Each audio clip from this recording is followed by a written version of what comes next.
नमस्कार दोस्तों। आज हम देखेंगे जीएसटी प्रो सीरीज पार्ट 6 जिसमें हम देखेंगे एपिलेट रिलीफ।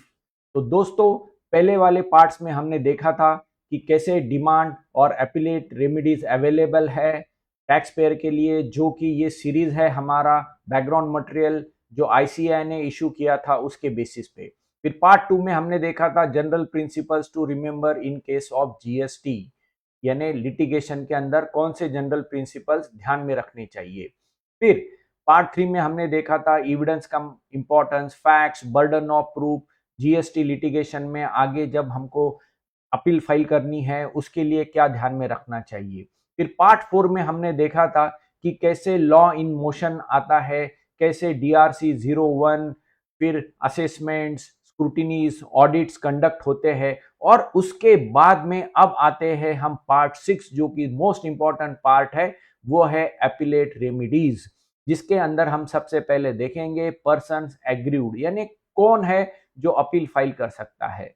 फिर उसके बाद क्वालिफाइड टू अपील, कौन सी ऑर्डर है जो अपील के लिए क्वालिफाई हो सकती है। फिर फर्स्ट अपील क्या है, फिर ग्राउंड्स ऑफ अपील क्या है, फिर pre deposits, non appealable orders और अंडर प्रोटेस्ट जैसी कई चीजें हम आज के सेशन में देखेंगे। तो फटाफट देखते हैं आज का ये इंपॉर्टेंट एपिसोड जिसके अंदर एपिलेट रिलीफ के ऊपर हम बात कर रहे हैं। तो चलो, सबसे पहले इंट्रोडक्शन। हमने देखा कि नोटिस इशू करते हैं ऑफिसर्स, तो यहां पर बहुत क्लियर है कि जो ऑफिसर नोटिस इशू करता है, यानी no person acting as a functionary of the government who commences any proceeding can be vested with authority to make determination of any treatment of law, especially involving liability of tax, interest, refund, penalty और late fees. इसका मतलब जो officer ने notice निकाली है, show cause notice निकाली है, उसने ऑर्डर पास करती है, तो वो आगे अपील में नहीं आ सकता, अपील का पर्सन दूसरा रहेगा। और ये बहुत इंपॉर्टेंट है कि जो एग्रीव्ड पर्सन है उसके लिए ड्यू प्रोसेस फॉलो होनी चाहिए टू कंक्लूड और टू डिटरमाइन द टैक्स। और सबसे मेन कि जो एग्जीक्यूटिव्स है, जो ऑफिसर्स है, वो रेवेन्यू के इंटरेस्ट प्रोटेक्ट करने के हिसाब से काम करते हैं, बट उन्होंने ड्यू प्रोसेस फॉलो की है क्या ऑडिट करते वक्त, इन्वेस्टिगेशन करते वक्त, वो हमको ध्यान में रखना जरूरी है। तो इसी के लिए ये अपील के प्रोसीजर्स है कि कई बार ओवर रीचिंग जस्टिफिकेशन डिपार्टमेंट कर देता है, फॉर्मल डिमांड इशू कर देता है, फिर remedy of appeal is available to taxpayer. और फिर होना चाहिए नोटिस इशू करने की प्रोसेस, ऑर्डर इशू करने की प्रोसेस, प्रोसीजर्स फॉलो होना चाहिए, जस्टिस प्रिविल होना चाहिए, इसके लिए अपील प्रोसीजर्स रहते हैं। और दोस्तों, ये ड्यूटी है कि हमने अपील फाइल करना चाहिए और हमने रिजल्ट के ऊपर, एग्जीक्यूटिव के ओवरस्टेपिंग के ऊपर जब हमने अपील करी है तो हमने विश्वास रखना चाहिए कि justice will be delivered to the taxpayer. तो इसके साथ दोस्तों हम शुरू करते हैं अपना सफर। हु इज पर्सन एग्रीव्ड, कौन है वो बंदा जिसको तकलीफ हुई है। कोई भी ऑर्डर आती है डीआरसी 07 और उसको हम अपील फाइल करने के लिए भागदौड़ करते हैं क्योंकि हम उससे सेटिस्फाइड नहीं है, हम अनहैप्पी है, तो हम अपील फाइल कर सकते हैं क्या। दोस्तों, अनहैप्पीनेस अपील फाइल करने का ग्राउंड नहीं हो सकता। इसके लिए बहुत इंपॉर्टेंट है कि जो ऑर्डर पास हुई है वो सही ऑर्डर है या नहीं, तो उसी ऑर्डर के अगेंस्ट अपील प्रीफर करेंगे जहां पर एडवर्स आउटकम आया है और वो ऑर्डर क्वालिफाई होती है अपील फाइल करने के लिए एज पर द लॉ। तो हमने ये ध्यान में रखना जरूरी है कि कहीं पे टैक्स आ गया, इंटरेस्ट आ गया, पेनल्टी आ गया तो अपील फाइल कर दो, ऐसा नहीं होना चाहिए। हमारे पास में वो एडवर्स ऑर्डर है, इसका हमारे को जस्टिफिकेशन चाहिए, फिर ही हमने अपील की रेमेडी यूज करनी चाहिए। और वो जो प्रॉपर ऑफिसर है ये उस ऑर्डर को री एडजुडिकेट नहीं कर सकता क्योंकि ऑर्डर तो एक बार उसने पास कर दी, अब उसी के पास में रिव्यू के लिए नहीं जाएगी, इसके लिए हमको अपील ही करनी पड़ेगी। हाँ, सेक्शन 161 के अंदर रिव्यू हो सकती है कोई ऑर्डर, अगर अपरेंट फ्रॉम रिकॉर्ड कोई एरर है तो, और अगर वो एरर है तो वो उसको करेक्ट कर सकता है, बट फ्रेश एविडेंस लेके या जो एविडेंसेस सबमिट किए हैं उसके बेसिस पे वो फिर से ऑर्डर नहीं बना सकता। तो rectification of order is permissible under section 161 only when there is an error apparent from record. तो जो ऑर्डर पास हुई है वो एडवर्स ऑर्डर होनी चाहिए। अब हम देखते हैं कि जो टैक्स पेयर अनहैप्पी है, जो एग्रीड हो गया है ऑर्डर से, वो रेमेडी ऑफ अपील कर सकता है, बट अनहैप्पीनेस, डिससेटिस्फैक्शन, ये एक लेवल से लॉ के साथ में मर्ज होनी चाहिए, क्योंकि टैक्स पेयर ने एग्जामिन करना चाहिए कि जो आउटकम आया है इसके अगेंस्ट में अपील में जाऊं या नहीं। और उल्टा भी हो सकता है कि फेवर में अगर टैक्स पेयर के ऑर्डर है तो गवर्नमेंट भी अपील में जा सकती है दोस्तों। तो ये ध्यान में रखें कि सारे ऑर्डर्स अपीलेबल करने चाहिए या नहीं, क्योंकि फेवरेबल ऑर्डर के अगेंस्ट इंटरनल रिव्यू भी होता है गवर्नमेंट का। अगर कोई टैक्स पेयर के फेवर में ऑर्डर आई है तो वो भी रिव्यू में जाएगी, उसके अगेंस्ट भी गवर्नमेंट आगे अपील में जा सकती है। तो थोड़ा ध्यान में रखें। और गवर्नमेंट के पास में यानी डिपार्टमेंट के पास 6 मंथ्स का टाइम पीरियड रहता है सेक्शन 107(2)(3) में, और 3 साल का टाइम पीरियड रहता है 108 के अंदर उस ऑर्डर को रिवाइज करने का जो टैक्स पेयर के फेवर में आया है। तो अब देखते हैं नेक्स्ट कि हमारे अगेंस्ट ऑर्डर बनी है तो उस ऑर्डर को हम अपील के लिए क्वालिफाई करने के लिए क्या क्या चेक करें, क्योंकि टैक्स पेयर तो चाहेगा कि कोई भी ऑर्डर आए उसके अगेंस्ट तो अपील फाइल करे, बट ये जरूरी नहीं है कि पोर्टल परमिट कर रहा है तो आप अपील फाइल कर दो। तो qualifying to appeal is very important. और अपील हर बार फाइल करना इस कारण से कि टैक्स पेयर ये टैक्स पे नहीं कर पा रहा, इंटरेस्ट नहीं पे कर पा रहा, पेनल्टी नहीं कर पा रहा, डिमांड कंफर्म हो गई चलो अपील फाइल कर दे, that is not correct. Demand confirm हो गई है और हम ये अब कस्टमर से ले नहीं सकते, इसके लिए अपील फाइल कर दो, ये भी करेक्ट इनकरेक्ट है। Then tax payer does not like the basis और grounds on which demand is confirm, यानी ऑर्डर के अंदर जो ग्राउंड लिए है वो उसको पसंद नहीं है तो वो अपील फाइल कर दे। कॉमन पोर्टल के ऊपर अपील फाइल करने की व्यवस्था है, इसके लिए जीएसटीएन नेटवर्क पे फाइल कर दे, this is not correct ground, ये रॉन्ग ग्राउंड है। तो सही ग्राउंड क्या हो सकते हैं?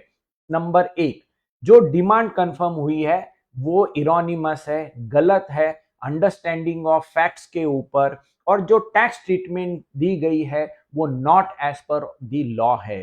जो डिमांड कंफर्म हुई है वो इरोनिमस एप्लीकेशन ऑफ लॉ है, फैक्ट तो सही है। या फिर तीसरा, जो डिमांड कंफर्म हुई है वो erroneous application of facts understood इरोनिमसली, या डिमांड कंफर्म की है जो कॉन्ट्ररी टू द डिसीजंस या एग्जीक्यूटिव इंस्ट्रक्शंस है। यानी हमको ये ध्यान में रखना जरूरी है कि कोई ना कोई ठोस कारण होना चाहिए अपील फाइल करने का, कि लॉ बराबर अप्लाई नहीं किया है, या ऑफिसर ने फैक्ट बराबर समझे नहीं है, या कोई केस थी जो फेवर में थी वो ठीक से उन्होंने अप्लाई नहीं किया, कोई सर्कुलर अप्लाई नहीं किया, कोई प्रोविजन का एप्लीकेशन ठीक से नहीं किया, रूल्स का नोटिफिकेशंस का एप्लीकेशन ठीक से नहीं किया, या उन्होंने अपना सबमिशन ठीक से नहीं ऑन रिकॉर्ड लिया है, ये सारी चीजें देखनी चाहिए। और दोस्तों ध्यान रखो कि अपील फाइल करने के बाद में सबसे खतरनाक चीज है वो है इंटरेस्ट। इंटरेस्ट तो लगेगा ही लगेगा, तो अगर लायबिलिटी आने वाली है तो फटाफट पे करे, अपील के चक्कर में ना जाए। बट अगर हमने अपील फाइल कर दी तो इंटरेस्ट तो 50 सेक्शन में लगते रहेगा। जब अपील हमारे अगेंस्ट भी चले गई तो डेट ऑफ एप्लीकेशन से इंटरेस्ट रहेगा, तो बहुत ह्यूज लायबिलिटी आती है। तो डिस्चार्ज कर दे अनडिस्प्यूटेड अमाउंट, डिस्प्यूटेड अमाउंट के ऊपर ही अपील फाइल करे, नहीं तो इंटरेस्ट की लायबिलिटी चलते रहेगी। अब देखते हैं कि फर्स्ट अपील, चलो हमने ये मान लिया कि वो ऑर्डर गलत है, उसमें सेक्शन या रूल की एप्लीकेबिलिटी ठीक से नहीं है, तो फर्स्ट अपील फाइल करने के लिए जो भी डिसीजन या ऑर्डर है वो प्रॉपर ऑफिसर ने पास किया हुआ है, और ये जो भी अपील हम फाइल कर रहे हैं उसके अंदर कोई टैक्स या इंटरेस्ट या क्रेडिट का इशू है, और ये बात भी पक्की है कि कोई डिसीजन के अगेंस्ट भी हम अपील में जा सकते हैं। जैसे रजिस्ट्रेशन डिसअलाउ कर दिया तो वो ऑर्डर है, वो भी अपीलेबल है, बट रजिस्ट्रेशन लेने को अगर उन्होंने नहीं दिया है रजिस्ट्रेशन तो हम अपील करेंगे, टाइम लगेगा। तो अपील प्रीफर करना है या री रजिस्ट्रेशन के लिए एप्लीकेशन करना है, ये सोचना चाहिए। तो कोई भी डिसीजन या ऑर्डर के अगेंस्ट अपील में जा सकते हैं, बट ये ध्यान में रखें, fact has to be admitted. जब भी हम अपील फाइल करेंगे ठीक से फैक्ट डालें। Statute required application of law, तो ये भी बहुत इंपॉर्टेंट है कि सही एप्लीकेशन ऑफ लॉ हम अपील में लिखें। और टैक्स पेयर को हियरिंग देना जरूरी है। एक्स पार्टी या वन साइडेड अपील ऑर्डर्स ये हरदम अपील में हम ले सकते हैं। और आउटकम जो आ रहा है इसमें सिविल कॉन्सिक्वेंसेस कुछ है टैक्स पेयर के अगेंस्ट, तो ये भी अपीलेबल में जा सकती है। तो जुडिशियल अथॉरिटीज ये प्रिंसिपल ऑफ नेचुरल जस्टिस देख के अपील एक्सेप्ट करते हैं और फिर वो अपने प्रिंसिपल्स अप्लाई करके अपील्स के ऑर्डर फाइनल करते हैं। तो आईसीएआई का बैकग्राउंड मटेरियल जो है, handbook, inspection, search, seizure, arrest in GST, इसके ऊपर भी आप देख सकते हो कि principle of natural justice follow हुए कि नहीं। तो आईसीएआई का मटेरियल आप फॉलो करते रहिए। अब देखते हैं कि जो भी डिसीजन आई है, ऑर्डर या जो भी हमको अपील करनी है, वो ऑर्डर मिलने के बाद में 3 महीने के अंदर हमने अपील फाइल कर देनी चाहिए सेक्शन 1071 के अंदर, from the date of communication of such order. यानी डीआरसी 07 है फॉर एग्जांपल, तो 3 महीने के अंदर अपील फाइल करें। 1 महीना एक्स्ट्रा आपको मिल सकता है सफिशिएंट रीजन देने के बाद, बट ये ध्यान में रखिए कि ये अपना राइट नहीं है। तो अपील फाइल आप 3 महीने में करो, 1 महीना extra for belated appeal filing के लिए मिल सकता है। बट ध्यान में रहे कि अनडिस्प्यूटेड लाइबिलिटी, यानी जिसके ऊपर कोई झगड़ा नहीं है, डिमांड नहीं, जिसके ऊपर हम अपील नहीं कर रहे, ये पहले पूरा पे कर दे। अब जो भी डिमांड आ रही है उसका 10% ऑफ डिस्प्यूटेड टैक्स, दोस्तों डिस्प्यूटेड टैक्स और क्रेडिट ये हमको भरना जरूरी है। मैक्सिमम 50 करोड़ तक हमको भरना पड़ सकता है, 25-25 करोड़ सीजीएसटी एसजीएसटी के अंदर, और 25% ऑफ पेनल्टी अंडर सेक्शन 129(3), ये प्री डिपॉजिट की बात हो गई। और अगर हम ये शॉर्ट पेमेंट करेंगे, नहीं करेंगे, तो अपील हमारी एक्सेप्ट नहीं होगी। तो बहुत इंपॉर्टेंट है कि प्री डिपॉजिट सही से करें। फिर आते हैं ग्राउंड्स ऑफ अपील्स के ऊपर। दोस्तों ग्राउंड्स ऑफ अपील्स ये बनाना एक बहुत बड़ी स्किल है, क्योंकि filing of appeal is easy but filing of grounds of appeal is very important. तो जो भी ग्राउंड ऑफ अपील आप फाइल करेंगे, इसमें आप ध्यान रखें कि मिसअंडरस्टैंडिंग ऑफ फैक्ट ना हो, मिस एप्लीकेशन ऑफ लॉ है उसके ऊपर भी ध्यान रखें, ओमिशन की जुडिशियल अथॉरिटीज ने क्या गलतियां की है वो थोड़ा ध्यान रखें। और अपील फाइल करते वक्त हमको हर बार फेवरेबल रिजल्ट मिलेगा नहीं मिलेगा, इसके लिए ग्राउंड्स के ऊपर थोड़ा सा अच्छी तरीके से काम करें, क्योंकि फर्स्ट अपीलेट अथॉरिटी जो है इसके सामने हम प्रेयर कर रहे हैं कि हमारा ये ग्राउंड ऑफ अपील है और हमारे को ये जस्टिस मिलना चाहिए, और आर्गुमेंटिव नहीं रहने चाहिए ग्राउंड्स ऑफ अपील। ये बहुत इंपॉर्टेंट है ड्राफ्टिंग करते वक्त, अपील फाइल करते वक्त।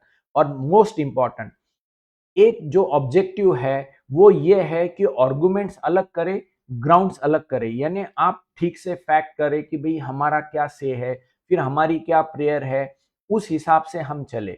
और जो भी अपील डिस्पोजेबल होगी वो प्रोसीजर के हिसाब से होगी, और उसके अगेंस्ट भी आप फर्दर अपील में जा सकते हो। जीएसटी ट्रिब्यूनल अभी नहीं है तो बाद में हाई कोर्ट्स में भी हम जा सकते हैं। अब आते हैं मेन मुद्दा, प्री डिपॉजिट। दोस्तों प्री डिपॉजिट ये बहुत इंपॉर्टेंट वर्ड है और कई बार झगड़ा हो जाता है।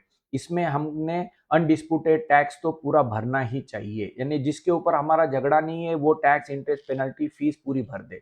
और अगर झगड़ा है तो 10% भरे, एडिशनल 20% भी लग सकता है in few cases. 25% of penalty 129(3) में लगती है, और सब्जेक्ट टू 50 करोड़ तक हमको ये जा सकता है। प्री डिपॉजिट और ग्राउंड्स ऑफ अपील्स, और हमारा जो फॉर्म है वो है ALP 01 या ALP 05, और ये भरना बहुत जरूरी है क्योंकि ये प्री स्टेज है हमारी। इसके अंदर हमको डिपॉजिट भरने के बाद में जो भी ऑर्डर आई है उसके ARN नंबर डाल के ऑनलाइन पोर्टल के ऊपर जाके अपील फाइल करें। और अगर मैन्युअल करना है तो उस हिसाब से हमको करना पड़ेगा, अगर ऑर्डर वो ऑनलाइन नहीं दिख रही है। फिर पेनल्टी जो ई-वे बिल के केसेस में आती है, वहां पर MOU 09 में अगर हमने भर दी है तो प्री डिपॉजिट की जरूरत नहीं, क्योंकि पेनल्टी भरे बगैर वो गाड़ियां छोड़ते नहीं है बॉर्डर के ऊपर। तो उसी पेनल्टी का हम प्री डिपॉजिट समझ के आगे अपील में जा सकते हैं। और ये बहुत इंपॉर्टेंट है कि हमारे को ALP 01 जो फॉर्म है ये फाइल करना है। ये विदाउट प्री डिपॉजिट आप भर नहीं सकते, तो pre deposit is very important और ये करना हमारे लिए अनिवार्य है। नेक्स्ट, नॉन अपीलेबल डिसीजंस और ऑर्डर। दोस्तों कुछ ऐसे ऑर्डर्स है जिसके ऊपर हम अपील नहीं कर सकते, ये सेक्शन 121 के अंदर कवर किए गए हैं। तो हमने देखना चाहिए कि हमारी ऑर्डर वो तो नहीं है। जैसे for example blocking of credit, provisional attachment, ये 1 साल तक चलेगा, उसके बाद में ये खुद ही निकल जाते हैं। क्रेडिट अगर रूल 86A में किया है तो उसको रिवर्सल करने की जरूरत नहीं, बट 1 साल के बाद एक्सपायर हो जाएगा। या आपने अपील फाइल कर दी, स्टे ले लिया प्रोसीडिंग पे, तो वो निकल जाएगा। तो इन चीजों के ऊपर आपको ध्यान में रखना जरूरी है। कुछ सेफगार्ड भी दिए हैं, बट हमारे लिए ध्यान में रखें कि नॉन अपीलेबल तो नहीं है। अब एक मुद्दा आता है, वो है पेमेंट अंडर प्रोटेस्ट। GST में ऐसा कोई प्रावधान नहीं है कि पेमेंट अंडर प्रोटेस्ट आप कर सकते हो, तो ये प्रोसीजर है ही नहीं कि एंटायर अनडिस्प्यूटेड अमाउंट हमको भरना है, प्री डिपॉजिट हमको करना है। अंडर प्रोटेस्ट की कोई अभी बात GST में है नहीं, तो हमको इसी के साथ में अपील आगे फाइल करना पड़ेगा। और भी बहुत सारी चीजें हैं जो अपील के वक्त हमको ध्यान में रखनी है, वो भी हम देखेंगे। तो आज के लिए बस इतना ही। पार्ट 7 के अंदर अपीलेट प्रोसीडिंग के रिलेटेड हम और आगे देखेंगे। So thanks for joining. देखते रहिए कर नीति का यूट्यूब चैनल, और ये मोबाइल नंबर और इस ईमेल आईडी पे आपके सजेशंस या इश्यूज आप भेज सकते हैं।